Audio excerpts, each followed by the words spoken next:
I would make sure I had a lot of doctors and nurses and a lot of staff.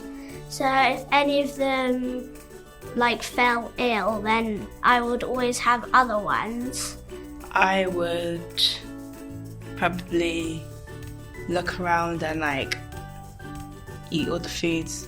I would tell the patient to sit down, and I would do the stethoscope, which is cold, and the thermometer that you put in your ears.